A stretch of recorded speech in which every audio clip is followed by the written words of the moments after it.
They gave me a credit card. Is that awesome? Actually, Terry MC later. We might have lunch before I give it back. Thank you, Jesse. My name's Beth Hartley. I'm an alcoholic. And because of God's grace, sponsorship, steps, fellowship, I have been sober since June 26, 1988.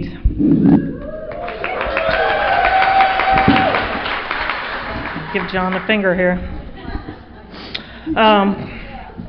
Such a miracle, such a miracle. I spent so much time trying to stay out of Alcoholics Anonymous. I did not. I mean, who wants their parents' solution, right? You know, I'd been there with my dad. I knew it was full of old men that drank coffee and ate donuts and smoked. I'd seen it myself. I mean, God, my dad was 34, you know. I was 7, so.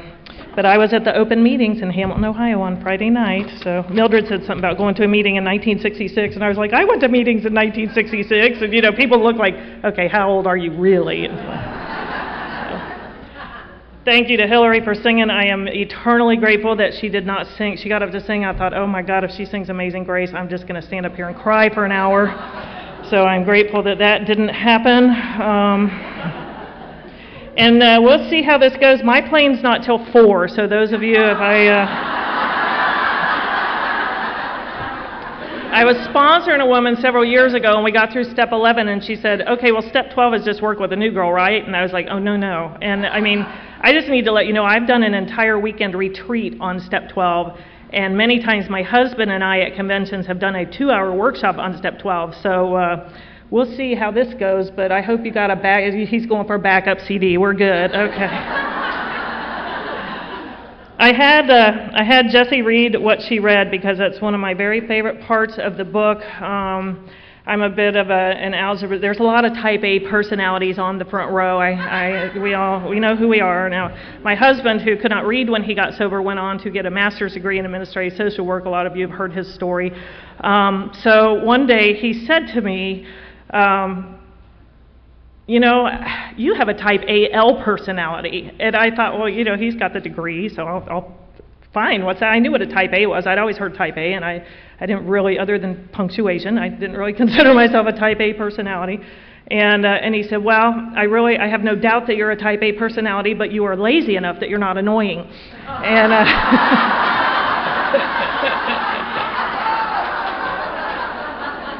so I'm guessing I'm not the only type AL in the room either.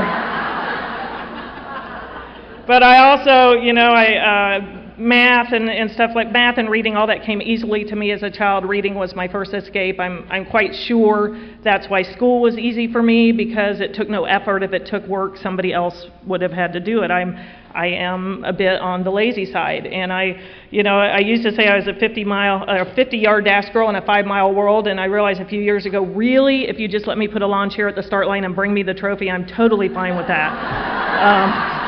I saw a cartoon, and it was like the instant gratification run, and they're all at the start line, they're handing out the trophies. I was like, yeah, I'd run that one. I need a t-shirt that says like 0.0 instead of 26 point whatever it is.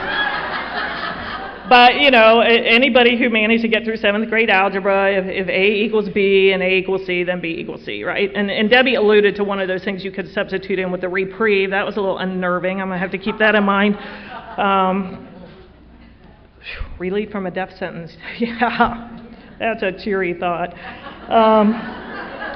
But you know, what I had Jessie read, what it says is that ultimately a spiritual awakening is awareness of the presence of God. And so if I read the steps with that in mind, you know, first of all, step 3 says we've made a decision, and I went through treatment with the best of them. I'm a test taker. I could, you know, there's many of us that could have been counselors by the second week. And, you know, but they would tell us 3 frogs on a log, one decided to jump off, how many are left? Well, 3, fine, I could go with that, but what's that got to do with me? You know, and it wasn't until I heard Joe and Charlie speak, and Charlie spoke about, you know, every year I decided we would go on vacation, but you know, nothing ever happened. And then one year we decided to go on vacation, but we arranged for time off work, and then we packed, and then we loaded the car, and then we drove. He lived in Arkansas, and they drove to Missouri, and then they drove to whatever's west of Missouri, and then they drove to whatever's west of that, and then they got to Riverside, and then they got to San Diego. And he said, so my decision that year was the same as every other year. I did not arrive in San Diego on vacation as a result of my decision. I arrived as a result of the series of actions I took after that decision, okay? So those of you, I can sit in step 3 meetings sometimes and just get dizzy, you know, took it back, turn it over, took it back, turn it over, took it back, turn it over, took it back, turn it over, took it back. It's like, you know, like a ping pong match.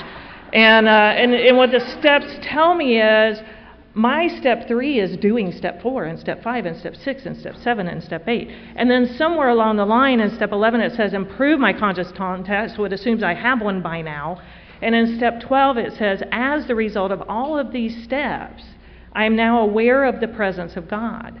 And that's completely different from, if I could have found God in step 3, I would only needed 3 steps. You know, I'm not going to work the other 9 just for fun if I already got the prize. But, you know, Bill alluded to some of that. He talked about his being in Winchester Cathedral, you know, that when he finally had that spiritual experience, that day in the Winchester Cathedral came back. And he said there had been a humble willingness to have him with me, and he came. But soon the sense of his presence had been blotted out by worldly clamors, mostly those within myself. And so it had been ever since, how blind I had been. And for those of you who are going, what's this got to do with step 12? Because this is all having had that spiritual awakening as the result of these steps. So, you know, my powerlessness over alcohol, anybody who's heard me, there's not much debate about that. My dad even said that I never really even drank anonymously. So, but I will tell you one story that was within 6 months of getting sober. It was December of 1987. My children had been in my mother's custody already for almost 3 years. That had not sobered me up. And it was a couple weeks before Christmas. My son was in kindergarten. He had a little kindergarten, you know, a little school Christmas program that night. And I am now living in my friend's attic. I used to say I moved into an attic apartment, and I realized at 17 years sober, it was not an apartment until I put a bed up there. It was an attic. And so I'm living in Kathy's attic, and it's within walking distance to the lovely Dewdrop Inn in Norwood, Ohio. And so I walked up there about noon to get a drink, and my mom was supposed to pick me up at 6 for this kindergarten program. And from about 2, you know, because once I take a drink, that physical allergy that says I have to have another has begun. I had no intention of sitting there all day, but for the last, probably from 2 o'clock to 5:45, I just sat there and agonized. Do I just not be there when they come pick me up? Or am I drunk when they come pick me up? Which is worse? Which is worse? Not being there, being drunk. You know, I didn't want to do that to my 6-year-old son, but I was in the grips of a power that had me. And finally, at 5:45, I grabbed my stuff and I ran to the house, and my mom told me after I got sober that when they pulled in the driveway and I walked out the door, my 6-year-old son said, "Oh no." He's 34 now. But I understand that powerlessness, you know. And as a kid, I mean, I grew up believing in God. I went to a non-threatening church. I was in youth group up until I drank. Then we had an unfortunate overnight incident in which many of us drank, and that was the end of youth group overnights for a while.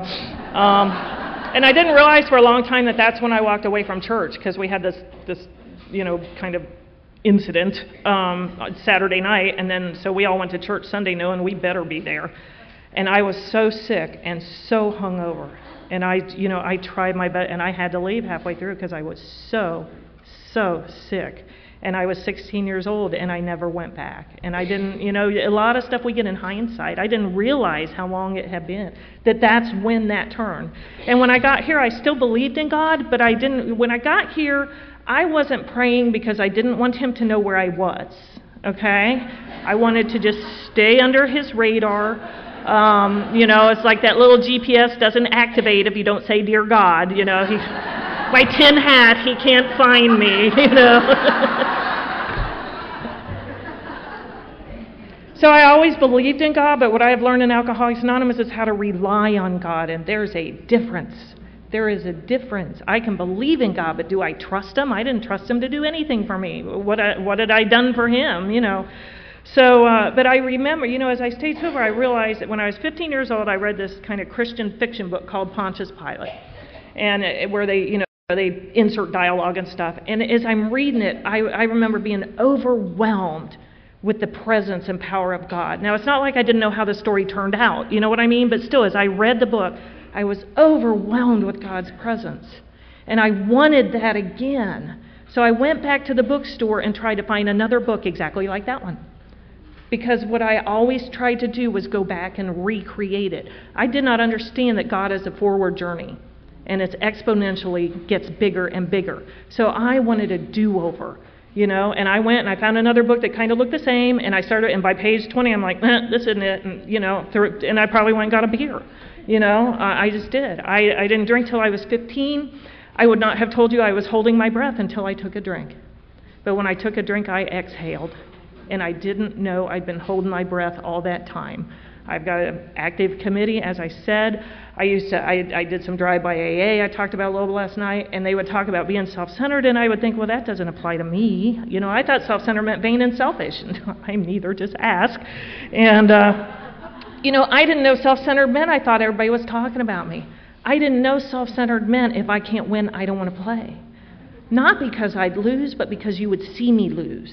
I didn't know self-centered meant I will never try anything new in public because you might see me do it wrong. You know, I didn't know self-centered meant if I walked in and two people back there leaned their head together and laughed, I knew they were talking about something I did 5 years ago. You know, I didn't know any of that. I lived my life with this little camera that watched all of you watch me, you know, and we won't be going through the steps in any kind of order either. So the ADD kind of keeps the type A at bay too. But I was talking to Amber from Texas last night and about something I'd said a few years ago that, you know, like I said, I was a biker when I got sober, and the only reason I had fear on my first inventory is because the one in the book had fear, fear, fear, fear, fear. And I thought, all right, well, if it's on every one, I should probably write it down or my sponsor will think I didn't do it right. So I wrote fear, but I didn't have a clue. And what the book says is we found after we did our inventory that the world and its people dominated us, and I didn't get that. I didn't have physically abusive parents. I didn't have physically abusive relationships. Who knows why, where I kept company, but I just didn't. I never was a fighter, not out of any high moral ground, but I was really afraid of getting pummeled in public and looking bad, so I didn't fight. And plus, you know, it's like when fights break out, drinks get spilled. You know, I'm just... I didn't even like hanging out with people that fought because I did learn to just do this when somebody went flying by, you know, maybe like back to, by the way, you know why you drink out of square bottles, right? I bet Nancy knows. They don't roll out from under the car seat. I did not drink Wild Irish Rose for its bouquet. What I found as I stayed here is what dominated me was what you thought of me. And I didn't have a clue that I cared what you thought of me. As a matter of fact, I spent a great deal of time saying, I don't care what you think of me. I don't care what you think of me. And the whole time I said, I don't care what you think of me, I cared desperately what you thought of me.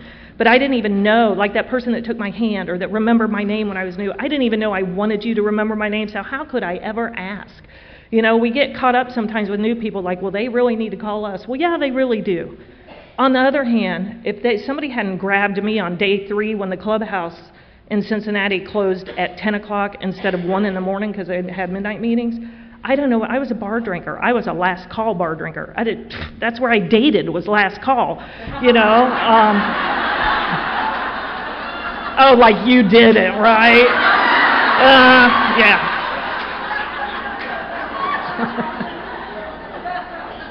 So I got to the 7:30 Sunday night meeting, my 3rd day out of detox, and I'm already panicking. What am I going to do when this meeting's over? It's only going to be 10 o'clock. And before the meeting even started, a lady that I've been going to noon meetings too because I had a lot of time on my hands, and she grabbed my hand and said, after the meeting, don't go anywhere, we're going to the movies. Now, if she had said, do you want to go to the movies? I, of course, would have said, oh, no. And then prayed she asked again because I really did want to go, but you can't be too willing because that would look bad. You know, you can't be too anxious. So you need to ask me twice, and the second time I'll say, well, if you really want me to, you know. She didn't ask if I had any money. She didn't ask, did I want to see this movie? She just said, we're going to the movies. And it was 1988, June. It was actually where I got out of detox on July 1st. So this was like the 3rd of July. My life was on hold till July 5th. My car was impounded. I knew if I'd gone where I lived, I would drink, so I had a cheap hotel that was on the bus line, or I could walk out the door, get on the bus, and ride it to the AA clubhouse, because I knew I would drink if I went where I lived. And it just so happened there was a 10 o'clock show that night of Roger Rabbit, which if any of you have seen it, it's about 8.5 hours long. So it got me through till the bar closed, and I'm so grateful for that, and I try to remember that. And people were so kind to my children. I brought my children to meetings when I was new because I would have them on weekends, But I knew if I just stayed with them, I'd just yell at them all weekend, My biggest fear when I got sober was, will I even be able to love my children? Or has alcoholism wiped away that ability in me? Because it does. It just empties us out. We are emotional black holes. We not only don't have any, we will suck them out of you if you're anywhere near us. And I didn't know if I'd be able to love my children. And so I brought them to meetings with me. And you guys, by watching you, I learned how to talk to them because you called them by name. You sat down and talked to them eye to eye. They had become invisible around me because if you're between me and a drink, you are invisible or you're plowed over.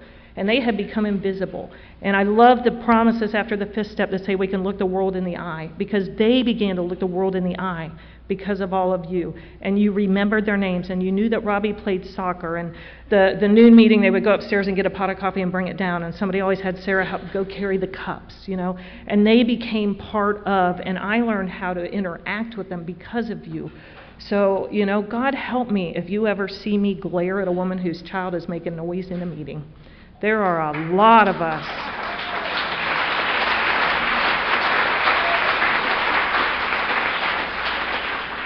I'm not going to die if I miss a meeting. She might. If she will give me her child, I will take that child somewhere and play with them till that meeting's over. That's what people did for me.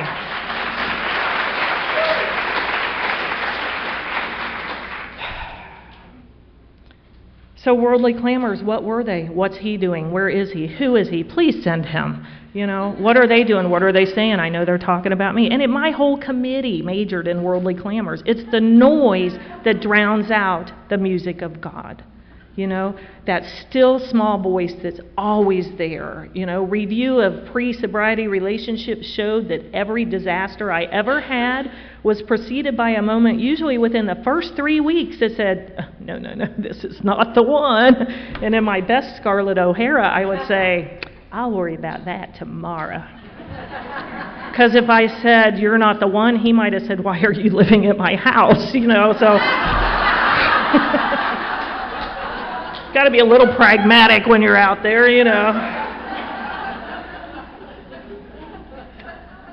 So I have to come to believe in a power greater than myself. And, Sandy Beach was one of my heroes all the way through. So those of you who go, she stole this from Sandy Beach? Yes, I did. But he left us, and it's a message worth carrying. When I drank, I turned my will and my life over to one power, alcohol. It did everything for me. It decided who I talked to. It found my friends. It dictated my jobs. If I was confused or afraid, 2 or 3 drinks later, I intuitively know how to handle this situation. You know what I mean? It's like, my favorite example of his. You get a certified letter. Those are never good news. You go to the bar by the 3rd drink. You know what to do. Tear up the letter. So without even realizing it, I had already been turning my will and life over to a power greater than me. And one of the things they said to me was, Beth, we've conclusively, we're pretty convinced that alcohol is a power greater than you. You better hope there's another power greater than alcohol. But that concept of, because you get a sponsor and you say, God, I don't have any money. And she'll say, well, pray and go talk to that new girl. And one day I was like, I have 10 days. I am the new girl here. And and my sponsor said, she's got 2 days. You've been sober 5 times longer than her. Go tell her how you did it.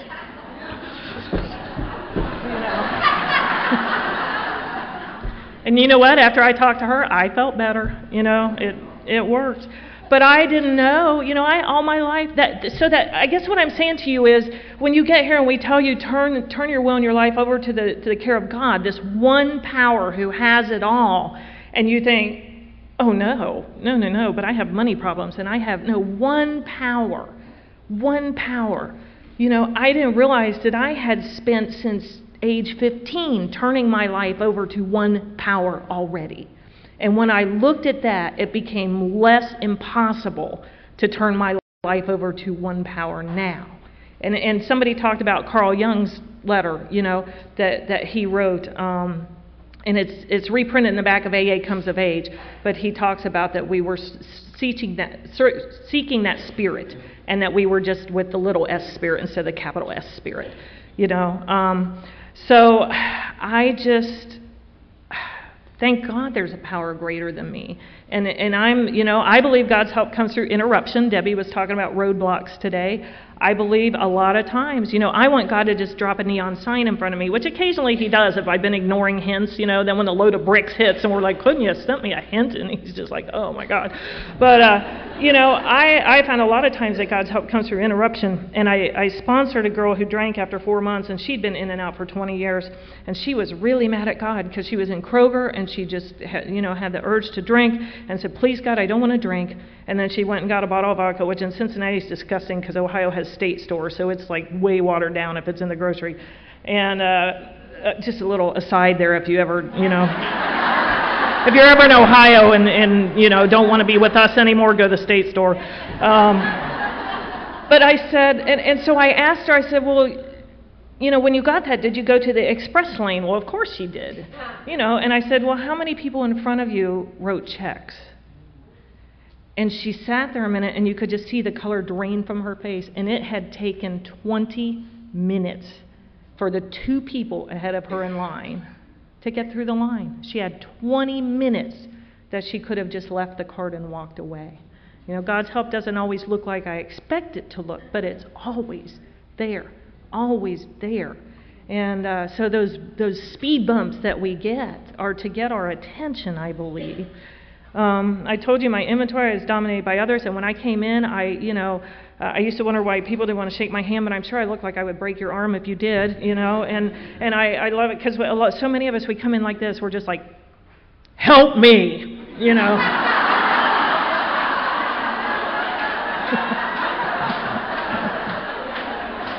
I don't need you. I don't like you. Why aren't you talking to me?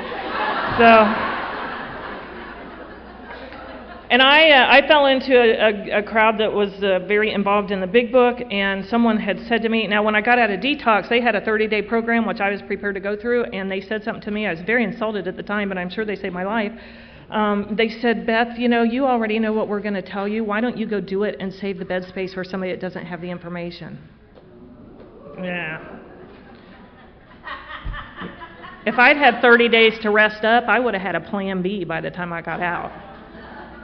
Got to have a plan B. And when I was in detox that day, I didn't have a plan B. I did not have one better idea about what to do about any of it. And I realized I wasn't going to die, and I did not want to live, as bad as things were on and off. I knew there was way worse out there that I hadn't had to do yet. And I knew it was out there waiting on me if I did. And so I started going to this big book meeting for many reasons, which I don't have time to go into today. But after a couple of weeks, a lady there, the one that took me to the movie, said, you've been around before. Why don't you write an inventory? And I thought, okay. I mean, I didn't know I could go, oh, gosh, I'm not ready, I sat down with the big book. I read the directions, I mean, the 4th column even, I found that in the directions. The woman that I asked to hear my 5th step was a woman who, the night I got out of detox, I went to a meeting and she told my biggest secret from the podium. She told a room full of people that alcoholism, not drinking, alcoholism had taken her to a place in life where she didn't want to take care of her daughter. She just wanted to drink.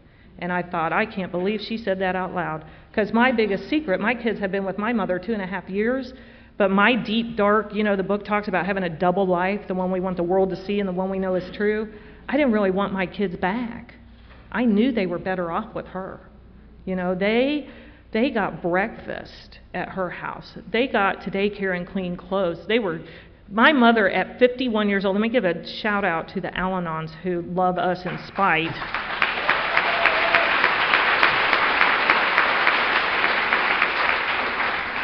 At 51 years old, with a 2 a.m. phone call, my mother became the single parent of a 1-year-old and a 3-year-old with absolutely no warning. In 1985. I got sober in 1988, okay? She fed them, she clothed them, they were in clean clothes, they slept in clean sheets, they got to daycare on time. She remembered to pick them up from daycare. They ate age-appropriate dinner, they got a story read to them every night, they got a bath every night. I could not have done any of that. And I was not particularly gracious to her for doing it, because I don't like to look bad.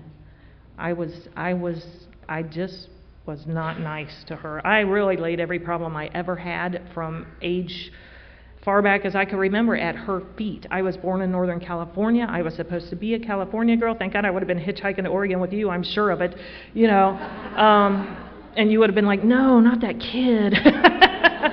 But apparently due to my dad's drinking, they moved to Ohio, which was my first resentment. I was 2.5, moved against my will. And by age 6, I'm looking at a map of the United States on the first day of first grade, seeing California and Texas and Florida and oceans and the Gulf and in Ohio, thinking you can tell looking at a map that nothing's happening in Ohio, In hindsight, I grew up in Oxford, Ohio, where Miami University is. It was a wonderful small town. I grew up in that small town where it was safe to walk. We walked to school. I was attending college sporting events, at 6 years old. I loved college sports. It was a wonderful place to grow up. But what I know now is already by age 6, I was restless, irritable, and discontent. Already by age 6, I am looking for something out there to make this better in here. If I get this, I would be, if I had a brother or a sister, if I wasn't an only child, and God knows then I would have had to share, so I wouldn't have liked that either, But if I had better carpet in my room, if my mom didn't sit, if she sat more like a lady, if I had this, then I would be all right. But when you're 6, you can't articulate that. If somebody had said, what is wrong with you, I would have said, I hate Ohio. I couldn't have told you I'm suffering from a spiritual malady that only a spiritual experience will conquer,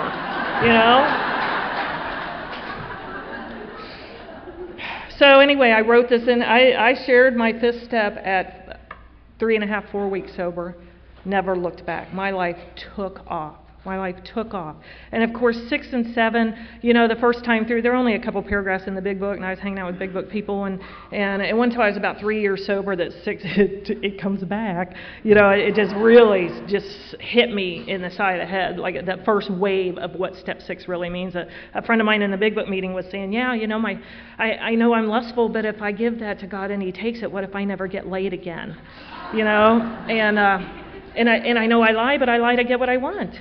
And so if I stop lying, what if I don't? By the way, if you're new, the words of wisdom from old timers, this was just like so cosmic. Okay, if you don't want to feel like a liar, stop lying. I feel like such a thief. Stop stealing things. Where do they get this stuff? I just was amazed, As Bob Bazance would say, I just wanted to do it without consequence. I didn't really want to stop, But so, I just had this vision while Gary was talking of this, the carpenter belt, and that my character defects are my tools in that tool belt, okay?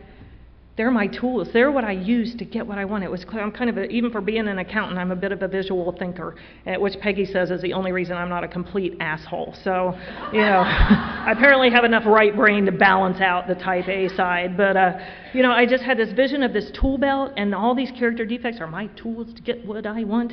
And you want me to take off this tool belt and lay it on the ground, bad enough, but then hold hands with God and AA. Now, if I do that and my tool belt's down there, what am I going to let go of to pick up my tools? God or AA?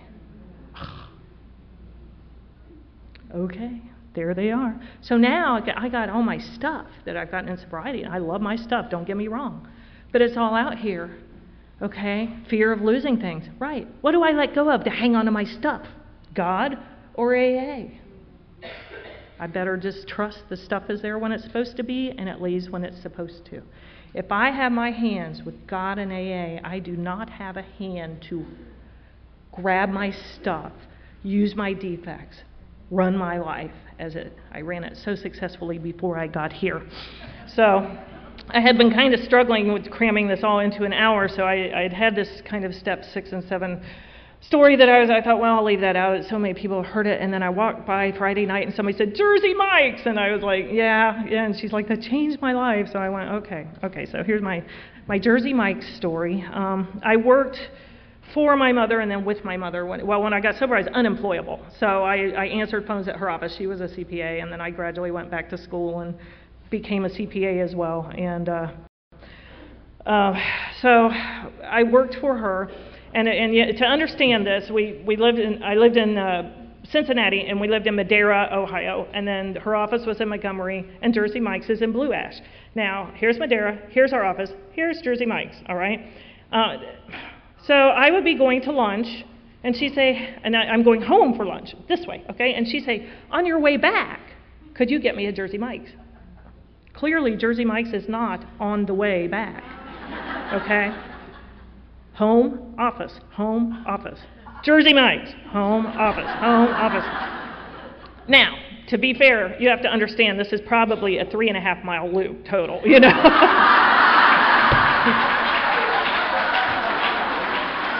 Not the point. The point is, it is not on the way. So I would get her sandwich, but you know how we are with the body language, and I give her a sandwich, and so I had mentioned to Ashley after she spoke that where I started with my mother was, what would you say if you liked her? That's where I had to start. What would I say to your mother? I would never talk to your mother the way I talk to mine. What would I say if she was your mother? What would I say if I liked her? So I just, for some reason, had this thought of, maybe, or what would a good daughter do? There's a concept. And I find that even today, days I'm evaluating her parenting skills, we are screwed. Days that I'm in my own hula hoop, just doing what a good daughter would do, we are fine. There's a difference. So I thought, well, what would a good daughter do? Okay, probably would say something like, I'd be glad to. So I laid the trap, I'm going home for lunch. On your way back, could you pick me up at Jersey Mike's? I'd be glad to. Through gritted teeth, it's like, I'd be like your sponsor tells you, I'd be delighted. I brought her back a sandwich. For the next 2 weeks, this went on. I would say, I'd be delighted. I'd be glad to. I'd be happy to. And a couple of weeks later, I realized that I didn't mind doing it anymore. And a couple of weeks after that, I heard myself say to her, hey, Mom, I'm going out for lunch. Can I bring you back a sandwich? Now, I love it when people talk about, well, I've been praying to have this defect removed, but I guess God just hasn't taken it yet. Because the 12 and 12 says He's not going to without our cooperation, And to me, step 6 and step 1 are so parallel, because when we ask God to remove the obsession, we don't just sit home and pray for Him to remove the obsession. We substitute an entire new set of behaviors for the old ones. We go to meetings, we get a sponsor, we call the sponsor, we read the book, we work the steps, and we pray that the obsession is removed, okay? So with step 6, I didn't just ask Him to remove the defect. I substitute a new set of behaviors. I said I'd be delighted. As I took the new appropriate action, it became easier, it became habit, and then it began to be enjoyable, just like AA. It's the same deal. It's the same deal. 6 and 7, of course I'm going to ask God, but I take the action. And I take the same action to stay sober now that I did when I was new, but my heart has been changed by God. God changes hearts here. But I have to be out of His way, and I have to be cooperating. So, my dad was sober most of my childhood, and the last thing he ever said to me, he used to talk about having 9 lives and realizing he'd used up 8 of them, and maybe he should get sober and see what God wanted. And I had, this incident that had caused my mom to get my kids. This is back when, we just all had landlines and no caller ID. So if you were my friend, you knew to call twice, ring twice, hang up, call back. I also, by the way, have not needed an unlisted phone number since June 26, 1988. So, but so anybody else that just rang and rang, I knew. And apparently my phone had been shut off, and I didn't even know because I was talking to no one, And my dad drove down to Cincinnati from Oxford to be sure that I was alive and the kids were okay. And when he left, he turned. I had a second floor house, a house had been converted to apartments, and I lived on the second. He came in and up the stairs.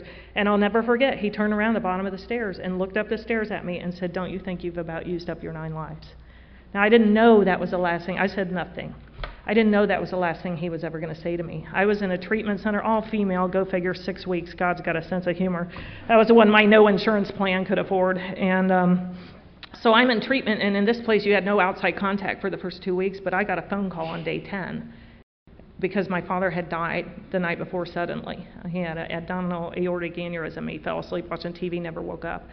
And so that kind of wrecked my plan to go be sober with him. I was going to go be Jim's daughter in AA because I never knew how to be Beth. I don't know how to, if I tell you my name's Beth, I feel like you're waiting for the rest. I always had to be, Beth the cheerleader, Beth the night auditor, Beth, I was busy because I never knew, but I had to do all this stuff just to take up my space. I didn't feel like I justified my space. And arrogance covers up a lot of fear. I didn't know that. So my dad died while I was in treatment, and then I didn't stay sober out of that treatment. I didn't get sober for 3 more years. And when I was a couple months sober, I went up to his old home group in Oxford, and where I'd grown up there. I didn't leave there till I was 19. And I got there after it started. A couple people knew who I was, but I ended up, a guy at the very end, he said, Jim Kirby always used to say, and the hair on my arm stood up, because I'd been watching this guy, and he sat like my dad, he drank coffee like my dad, he looked a little like my dad, and then he goes, Jim Kirby used to say this, and I was just like, and it turned, so I went over and after, and I said, I'm Jim Kirby's daughter, and he just burst into tears. My dad had been his sponsor.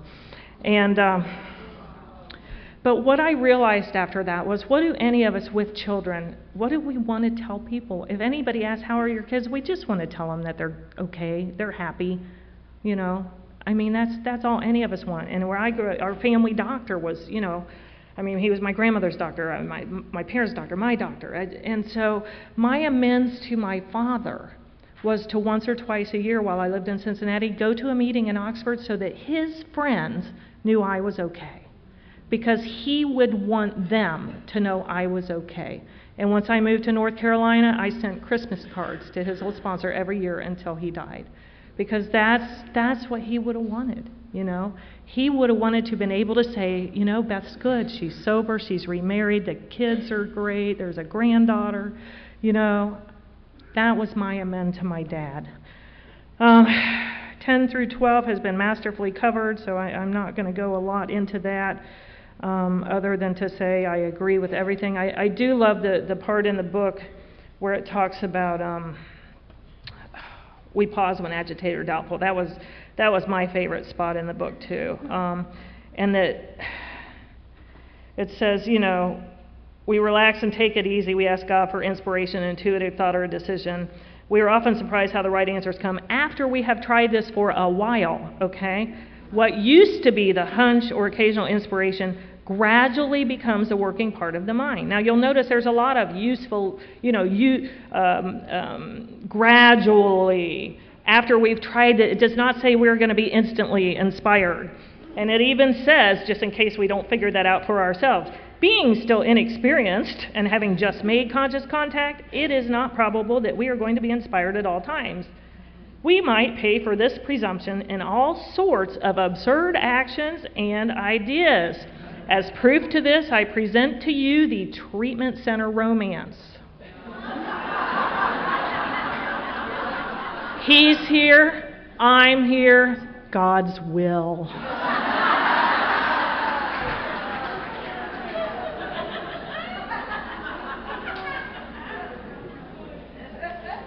Nevertheless, we find that our thinking will, as time passes, be more and more on the plane of inspiration. We come to rely upon it. So there's that rely word again, I have become aware of the presence of God as the result of these steps. And even early on, I noticed little changes. Like I remember I couldn't have been more than 4 or 5 weeks sober, and an ambulance went by, and my first thought was, that's someone's daughter, that's someone's father. And I said a prayer, and I remember thinking, where did that come from? I don't even know who's in it, but it's somebody's son or daughter or mother or father or brother. And that was the first sign to me that something was changing. So we try to carry this message to alcoholics. Doesn't say my message, the message, any message, pick a message. It says this message. What is this message? This message, A, that we were alcoholic and could not manage our own lives. B, that probably no human power could have relieved our alcoholism. C, that God could and would if he were sought. This is the message that I am to carry. And I brought some non-conference approved writing, but it's the parallels are astounding. This is something I like to read because it's called The Life-Saving Station, and anybody who knows me has heard it already. But on a dangerous seacoast where shipwrecks often occur, there was once a crude little life-saving station. The building was just a hut, and there was only one boat, but the few devoted members kept a constant watch over the sea, and with no thought for themselves, went out day and night tirelessly searching for the lost. Many lives were saved by this wonderful little station so that it became famous. Some of those who were saved and various others in the surrounding area wanted to become associated with the station and give of their time and money and effort for the support of its work. New boats were bought and new crews trained. The little life-saving station grew. Some of the members of the life-saving station were unhappy that the building was so crude and poorly equipped. They felt that a more comfortable place should be provided as a first refuge of those saved from the sea, just for them, mind you, only for them, So they replaced the emergency cots with beds and got better furniture in the enlarged building. Now the life-saving station became a popular gathering place for its members, and they decorated it beautifully and furnished it exquisitely because they used it as sort of a club. Fewer members were now interested in going to sea on life-saving missions, so they hired lifeboat crews to do this for them. The life-saving motif still prevailed in the club's decoration, and there was a liturgical lifeboat in the room where the club initiations were held. About this time, a large ship was wrecked off the coast, and the hired crews brought in some boatloads of wet, cold, half-drowned people. They were dirty and sick, and some of them had black skin and some had yellow skin. The beautiful new club was in chaos. So the property committee immediately had a shower built outside the club where victims of the shipwreck could be cleaned up before coming inside. Treatment centers. At the next meeting, there was a split in the club membership. Most of the members wanted to stop the club's life-saving activities as being unpleasant and a hindrance of the normal social life of the club. Some members insisted on life-saving as their primary purpose and pointed out they were still called a life-saving club or life-saving station. But they were finally voted down and told if they wanted to save lives of all the various kinds of people who were shipwrecked in those waters, they could begin their own life-saving station down the coast. So they did. As the years went by, the new station experienced the same changes that had occurred in the old one. It evolved into a club, and yet another life-saving station was founded. History continued to repeat itself, and if you visit that seacoast today, you will find a number of exclusive clubs along that shore. Shipwrecks are frequent in those waters, but most of the people drown. This is why we carry this message. This is why in meetings we have conference-approved literature. It's not that there's not good non-conference literature out there, but to me, and I'll step out here my opinion, it's Pandora's box. Because if I want to read New Pair of Glasses, which is awesome, but it's not GSO literature, then why can't we read Women Who Love Too Much, okay? Or whatever. There's a reason that we have to stay on message here. This is the message that saved my life. This is the message that saved my father's life. This is the message that saved, generations before us and, God willing, generations after us. And I can't get caught up in, let somebody else do it,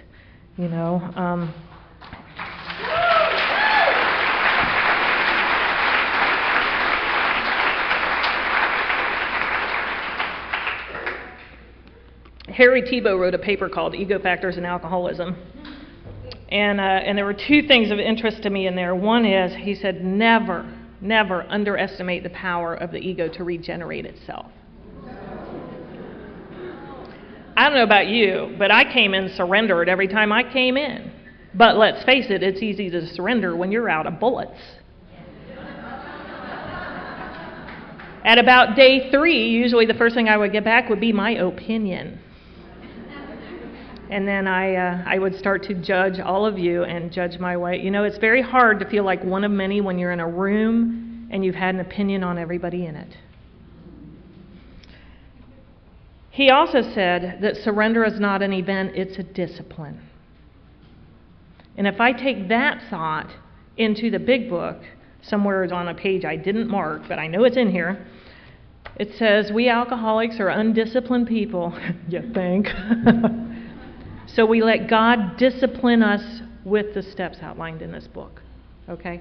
So staying in the steps is how I stay surrendered. That surrender in 1988 is not going to do anything for me today any more than the gas I put in my car in February is going to drive me home from the airport. I have to stay current. I have to keep my spiritual tires full. You know, that's why I love these conventions. It's like a battery recharge, because there are, unfortunately, around every town, some meetings that are an hour of the problem, rather an hour of the solution, and you can get dragged down into it. And I have been to meetings where I think I'm never coming back here, never. And then I think, then the sober committee member says, you have to, because someone has to be here who reads the book. Somebody has to be here to invite these people to other meetings, So, surrender is a discipline. I have to stay surrendered to stay here. I have to stay teachable. I no longer, I used to be, my biggest fear was God, don't let me be average, I'll be the worst or the best. I don't care. Just please notice me, My strength is being in the middle. My strength is in being one of many. My strength is in being, that whole time I was trying to be Beth the cheerleader, Beth the night auditor, Jim's daughter, whatever. I was really seeking Beth Hartley, child of God. I didn't know that's what I was looking for, But this is, AA is just, it's a big family reunion of the children of God, And it's like Chuck Chamberlain used to say, we are all God's kids. We need to act like it, Play nice with the other kids. That's what the end of my email tagline says. Remember to play nice with the other kids today. And just for the record, my Yay God license plate is because I have grown into a relationship with God over the years that began with getting to know you, barely know, uncomfortable silences, getting to know Him better. Then I went through my God is awesome stage, and then my Yay God stage, but also just in the spirit of total honesty, that license plate causes me to drive way better than I want to drive on a lot of days. Because I cannot tailgate someone, lean on my horn, whip around, cut in front of them just to teach them a lesson with Yay God on my license plate. So I keep Yay God in a teeny, teeny, tiny circle and triangle on my car, because I remember thinking, I was pretty new, and I was driving up the highway in Cincinnati and just thinking, I do my best thinking in the car, which is why I've been in Tape of the Month Club since I got sober. Thank God for the tapers.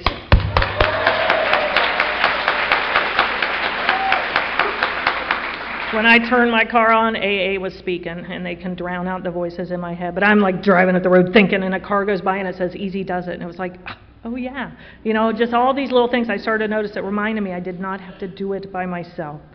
So surrender, I always thought of surrender as losing, but surrender is placing my outcome in the hands of another. When an army surrenders to another army, they hope they're going to get fed and not shot, but they are placing their outcome in the hands of the other side. So when I surrender, I'm not a loser, I'm not giving up. I'm placing my outcome in God's hands when I surrender to God. So practice these principles. Sandy always used to talk about writing God into your story, that every day is a new page in our book, and that he liked to say, I can't wait to see what you write today, God. And that how my day goes is totally up to me. My ego is a filter through which my circumstances are interpreted. It's the narrator. It's the editor in hindsight. What happens, it's going to rain no matter what I think about it. I can be thrilled because we need the rain, or I can be pissed off because my picnic just got canceled. Either way, it's raining. How I feel about it's up to me. What happens, happens. What I decide about it, I was actually doing a workshop on writing God into your story in Virginia, and we were in a hotel, and because we gone up the night before, and it's one at Hampton Inn or something has breakfast, right? So we get down there, and I'm not even a big breakfast eater, but it's the principle of the thing, okay? And so whatever they cooked their eggs in was broken, so there's no eggs. There's a line of 22 children from the waffle iron, waffles aren't going to be happening today. And I'm getting just a little pissy about this, I mean, they're supposed to have hot breakfast. Now, when I was living in that attic, I would have been happy to see a donut, And I realized it's like I could have a great day because, truly, I like Raisin Bran. I had a bowl of Raisin Bran. So I could be happy that there's Raisin Bran, or I could be just pissed off that I didn't get my waffle. The same breakfast is going to occur either way, So I try, when I got sober as Dr. Alcoholic Addict, they renamed it and moved it, and since Jesse has blabbed to everyone about page 512, I will admit to you that I was kind of hoping they'd put me on page 447. Those of you who got sober before 2001 will know what that means. Acceptance is the answer to all my... Why do they want me to read page 447? Because they moved his story. But anyway, so... If you flip a couple pages from that, it says, I have found my expectations are my serenity is inversely proportional to my expectations, okay? The higher my expectations, the lower my serenity. And about the time I get my expectations under control, my rights move in, and serenity goes out the window again. So I have to ask myself, how important is it really? And I love that, because there's a pastor that I love who actually his church is here in Atlanta. And when Chuck and I first moved to North Carolina, he worked on Sundays, and I didn't want to go build a whole church, family while he was working Sundays. And this church down here had almost like a tape of the month. You could subscribe to their sermons. So once a month I get 4 CDs with his talk, and I love this guy. He could have been, if he'd have pushed through that getting sick while he drank thing, he would have been here with us, I'm convinced. Some people are just unwilling to push through the uncomfortable parts,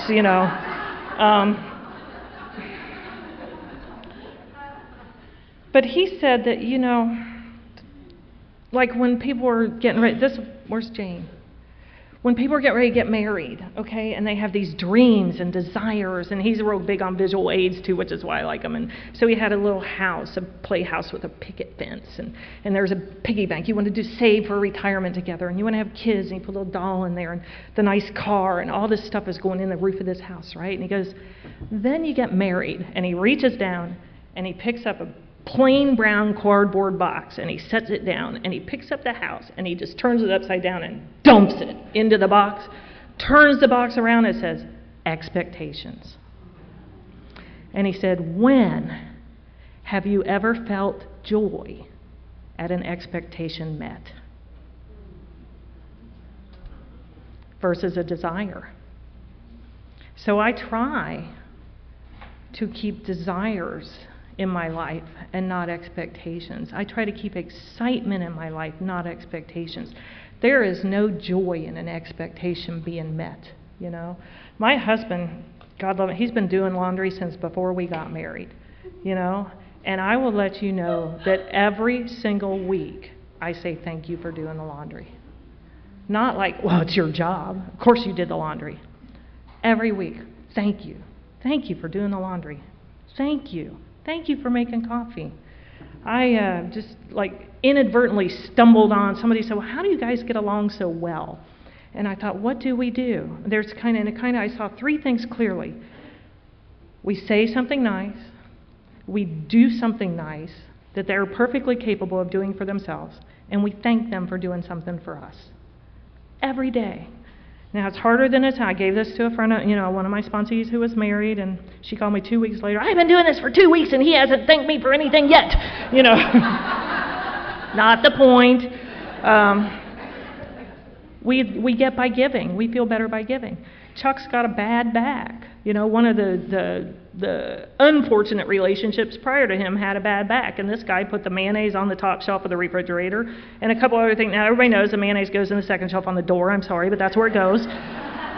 He put it where he could reach it without hurting his back. So when Chuck and I, had a home together, and I was moving in the refrigerator, I put the mayonnaise and the Diet Pepsi and things that clearly don't go together on the top shelf, and he just looked. He was stunned, and I was like, that's what we do. That's what we do. And I used to leave for work first, so I would get the newspaper and bring it in and take the sports page out and put it on top. Now, he's perfectly capable of opening the paper up. But when he got up, because he was working second shift for a while, and saw that sports page, it was like it said, I thought of you this morning. How hard is it to say something nice? And it's not just for a spouse, for a friend. How hard is it to say something nice, do something nice, thank them for doing something for us? Isn't that practicing these principles in all our affairs? Isn't that trying to carry this out into the world? If I'm a spiritual giant in here and then I'm an asshole in the airport and you guys see me doing that, or if you're my Kroger cashier and you have let 3 people ahead of me with 15 items in the 12-item line, and I get up there and throw my money on the counter and glare at you and take my, because 12 items. I do count things. And then 3 weeks later, you walk into a meeting and I'm greeting at the door. Do you want what I have? We are the only big book people see. I'm the only big book my employer sees. I'm the only big book, one of the few that our pastors at our church see. I am, and I didn't go back to church till I was 8 years sober, by the way, and if you want to talk about that after, I'll be glad to talk to you about it after. What I will say from in here, because people get in an uproar if someone says church sometimes, outside issue, I will let you know that in my opinion, so is bashing church. Bashing church is also an outside issue.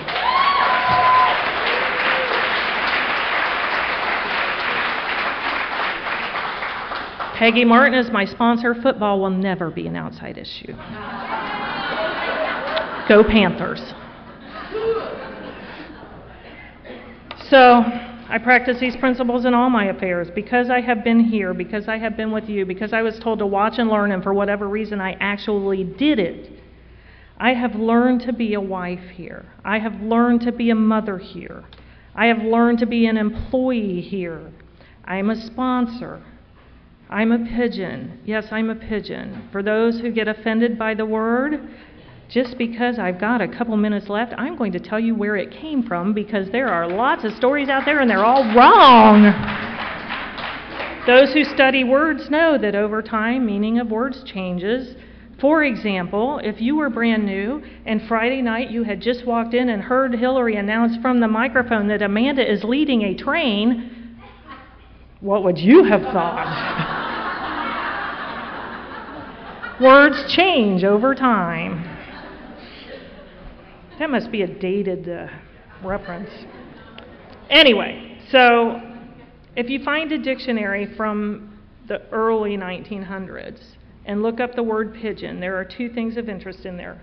One is that pigeon-eyed meant drunk. The other is that 3 or 4 definitions down, it says an object for whom one holds great affection. Dr. Bob called them his pigeons out of great affection. What's good enough for Dr. Bob is good enough for me. Now, I live in the South. They say sponsees. I've tried. I've been there for almost 14 years, and I'm up to about 50-50 with it. I can say my sponsee, but sister sponsee just does not. I grew up with sister pigeons, meaning we have the same sponsor. So anyway, I'm a pigeon. You can be my sponsee if you want, but I'm a pigeon. I'm a sponsor. I'm a citizen. I vote. Can't complain if you don't participate.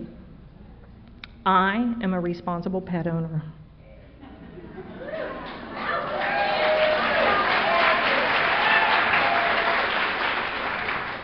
I'm a grandmother. I know you're thinking, oh, no way, you're way too young to be a grandmother. That little princess, and many of you only kind of know her as the princess from Facebook, because when she was born, I always joke that if you sponsored all the princesses I did, you would have to be the queen too. And but my daughter, when my daughter had her daughter, I emailed her and I said, well, there's a new princess in town, but I'm still the queen. So her name is Jaylee. She's going to be 9 next month. She was born on the 4th of July at Fort Hood, Texas. This is probably the first year that she won't think all those parades are for her.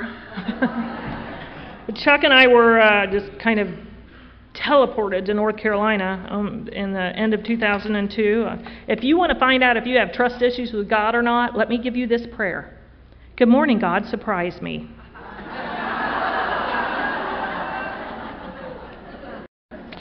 I was in a job where I was very unhappy. I said, God, if I'm supposed to change jobs, please open a door I can't miss. I said that as I drove out of my office at 4:30. 3 hours later, my phone rang. This was a Tuesday. 3 hours later, my phone rang. A friend of mine that we had raised our kids together in Madeira, she had moved to North Carolina 2 years before, taken a job with a little startup company. They had grown. Her CEO had walked into her office that day and said, I need somebody like you, but in accounting. And she said, oh, I know one. And she called me and said, can you send your resume down? I'm thinking, right. Now I'm thinking I just do tax returns in my mommy's office, and then I got a job in a bigger firm after my daughter. I stayed working with my mom until my daughter was a senior in high school because that allowed me to participate with the soccer games and the school trips and all of that. I got to do all that. So her senior year, she was never home anyway, and I went to a bigger firm in Cincinnati. Hated it. Please, God, open a door I can't miss. 3 hours later, my phone rings. I send my resume thinking, right. The CEO calls me at 10 o'clock Wednesday morning, says, I'm going to have the COO call you at noon. We'd like to interview you Friday. I talked to the COO at noon. She said, a big ice storm's coming in, so you may not get an answer, but go ahead, book your ticket. We'll reimburse you. I fly down on Friday morning. All the power's still out all over. I was almost the first flight in after the ice storm. The CEO picks me up in his Volkswagen. I love startups. So, and we go to a restaurant where he has called in all the executive staff, because this is for a chief financial officer position. I do tax returns. So, and he just said, he sat down on the other end nursing a hangover. We got there, he had 2 Bloody Marys, and he had a beer, and I'm thinking, God, I may have to drive myself back to the airport, But when the others got there, I'm in my interview clothes, they're in mittens and scarves, and so we talked. And then he took me over to tour the building, which still didn't have any power. And then he said, well, I booked you a flight home tonight because everybody with no power was in the hotels. And he said, oh, but you're going home with an offer. And then he told me what he was going to pay me, which was 30% more than I was making. He said, because you're inexperienced, but we'll pay your housing until your house sells. So that bumps it up another, And we'll fly you home on the weekend, or we'll fly Chuck here. And he said, well, the plane, we got to pay for the plane either way, whichever. And, stock options, yada, yada, yada, yada. So I said yes, because the place I worked also, just in case you're going, well, she should have given notice. This was the kind of place, if you gave notice, they escorted you to the door, okay? Or I would have given notice. That Saturday was the office Christmas party at a country club somewhere. Probably the only day of the year that no partners were there. I had already RSVP'd. No, that's not what I said, but that, I had much more around. But I just said no, unable to attend.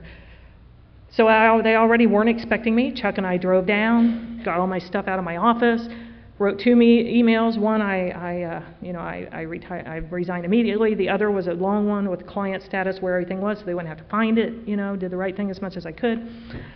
Monday morning, I'm on an airplane. 9:30 Monday morning, I'm at a desk in North Carolina, chief financial officer of this company. 6 days later, don't ask God if you don't mean it. I had been at my home group the Monday night before, and this wasn't even on my radar. And the next Monday, where's Beth? Oh, she moved to North Carolina. And we had told the kids that once they graduated high school, we were moving and not telling them where we went, So as this happened, my daughter's in Columbia, South Carolina at Fort Jackson in basic training, and she called and said, what's up? And I said, I moved to North Carolina. And she's like, oh, yeah. And I'm like, no, really? So she said she would move to North Carolina when hell froze over. But as it turns out, because of Alcoholics Anonymous, because of my amends, and that same kind of thing, if I go right now, is it okay? I heard a guy in my home group talk. He'd had a bad heart attack. And this was a couple years later, and he was jogging, and he'd just gotten married, and he had chest pain. He thought, this is it. And he said, well, God, if I got to go now, it's okay, but, it's okay. He was current with his sponsor. He was current with his family. His wife knew he loved him. He was a good employee at work. And so I have kind of always, it sounds morbid on the surface, but it's really not. If I periodically, I will say, if I die right now, is it okay? And if it's not, I got some work to do. Chuck and I, when we got married, we went to Gatlinburg from Saturday to Thursday, and then we came to the Atlanta Roundup on our honeymoon, because why wouldn't we? We met in AA. So we were driving, that was 1992, by the way. We'll be married 24 years next month, So we decided to take the back roads. It was a beautiful day. We had a Firebird with T-tops because we weren't carting around kids yet much. And you have to know, first of all, that I do not flip people off. I just don't. I just never have. I just don't. And this guy, we're in this middle of nowhere country road, and this car comes up out of nowhere and is tailgating us. So out of the top of my T-top, I go like this, which could be a princess wave. You never know. But, that's all I did. Still didn't flip him off, but he knew what I meant. And I looked in the mirror in time to see him reach over the back of his seat, pull a rifle up, speeds up, pulls up alongside us, rolls his car window down this much, sticks the barrel of the gun out, pointing it at us, at which point Chuck's like, he's got a gun, and ducks,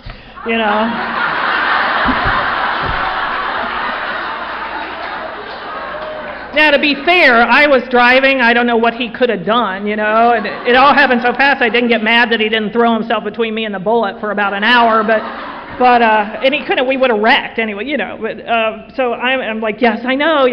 So the car would come and he'd fall back behind us, and I'm thinking, oh, well, at least he's not drunk. It's 9 in the morning. I'm like, oh, right, Beth, like that ever worked for you, So on the third time he pulled up alongside us, this went on, and then a car was coming, so I slammed on the brakes, and he had to get in front of us. I go, is there a cop anywhere when you need one? Not that day. But I remember thinking, if I die right now, if this is it okay? And I thought, yes, I just got to marry the love of my life 5 days ago. I'd rather be married longer than 5 days, God, but if I have to go right now, it's okay. It's okay, because we get to stay current here. We get to love with each other, laugh with each other, cry with each other, grow up with each other. And man, what a deal. That is not what I was looking for when I got here. I just wanted to stop getting arrested. If you'd asked me what I wanted when I got here, I would have told you 3 things. I wanted my driver's license back, I wanted to stop getting arrested, and I wanted to maybe someday, remarry, preferably to a guy that had a job this time. It just never came up at last call. But we get so much more here. So I say to you, if you're new, don't give up everything that you've heard all weekend. Don't give up before the miracle happens. Play nice with the other kids, and have a safe trip home. Thank you.